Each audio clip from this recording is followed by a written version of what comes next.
एक छोटे से गांव में जंगल के किनारे एक पुरानी हवेली थी जिसे सब भूतिया घर कहते थे। कहते हैं रात को वहां से किसी औरत के रोने की आवाज आती थी। भाई सुना है जो जंगल के किनारे हवेली है उसमें कोई आत्मा रहती है। हाँ भाई हम लोग भी सुने हैं। वह रात को किसी आत्म के रोने का आवाज आती है। हाँ भाई उस हवेली के रास्ते में जाने से भी लोग डरते हैं। सीमा, चलो हवेली देखते हैं। सब कहते हैं वहाँ भूत है। पागल हो? रात को जाते तो लोग डर से कांपते हैं।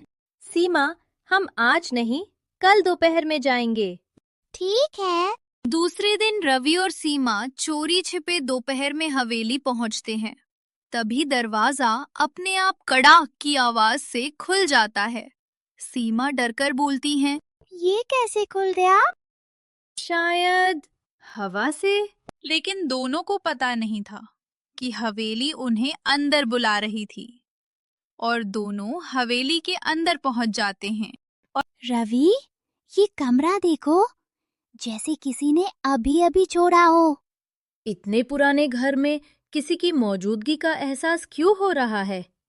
देखो वहाँ, वो पेंटिंग अपने आप नीचे गिर गई। कुछ तो है इस घर में जो हमें रोक नहीं रहा बल्कि दिखा रहा है। और तभी ऊपर की मंजिल से पायल की आवाज आई। दोनों ऊपर जाते हैं।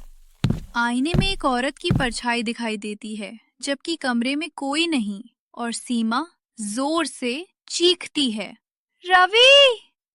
दूसरे कमरे से दौड़ता सीमा के पास पहुंचता है। दीदी, आप क्यों चिल्लाए? आईने की परछाई धीरे धीरे बोलती है, मेरी मदद करो। आप कौन हो?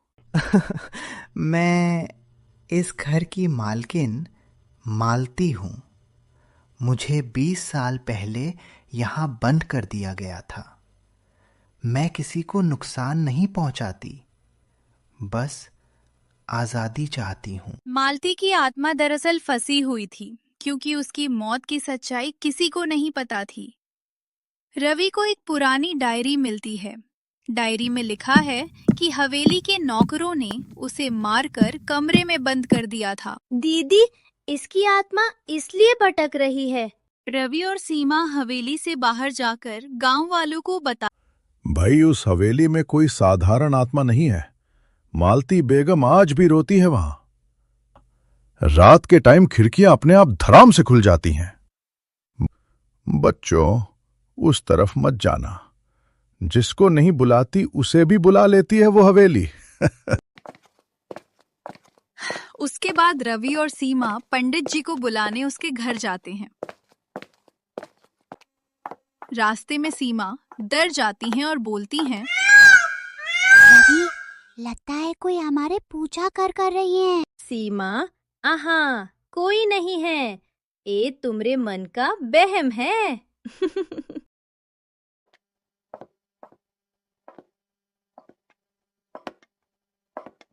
रवि और सीमा पंडित जी के घर पहुंचते हैं। पंडित जी, पंडित जी। क्या हुआ बच्चों? क्यों कुछ कम है? क्या काम है? हमें पंडित जी से काम है हवेली में। हाँ, क्या काम है? जो आत्मा कई सालों से भटक रही हैं, उसका हमें अंतिम संस्कार करवाना है। ना हमें ना भेजना। आपने पंडित जी को सुना है? वहां रात को हवेली में रोने का आवाज आती है। तभी पंडित जी घर के बाहर आते हैं। क्या हुआ बच्चों? काया कम है?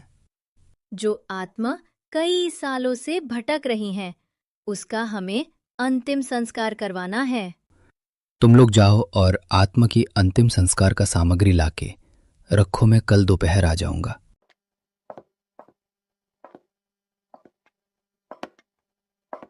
बच्चे वहां से चले आते हैं।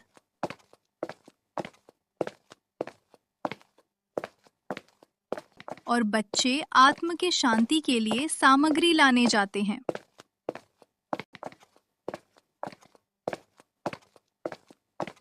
दुकान पहुंचता है रवि और सीमा। काया लेना है बच्चों। अंकल, हमें आत्मा के शांति के किए लिए सामग्री चाहिए। किसके लिए चाहिए सामग्री? कहीं तुम दोनों उस हवेली वाली आत्म के लिए सामग्री तो नहीं ले रहे हो? कल उसी हवेली वाली आत्मा की शांति के लिए ही। ना ना बच्चों, मैं ना दे रहा सामग्री।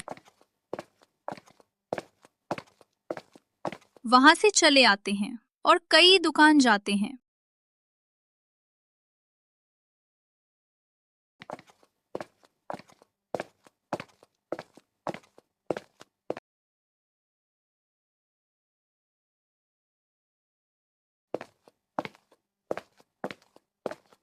और अंतिम संस्कार पूरा करवाते हैं। आत्मा आखिरी बार बच्चों के सामने आती है। धन्यवाद बच्चों, अब मैं मुक्त हूँ। धीरे धीरे उसकी परछाई हवा में घुल जाती है। हवेली अब शांत रहती है। उस दिन के बाद हवेली में कभी डरावनी आवाज नहीं आई, लेकिन गांव वाले आज भी कहते हैं कि अगर किसी को परेशानी हो तो हवेली की पुरानी मालकिन चुपचाप उसकी रक्षा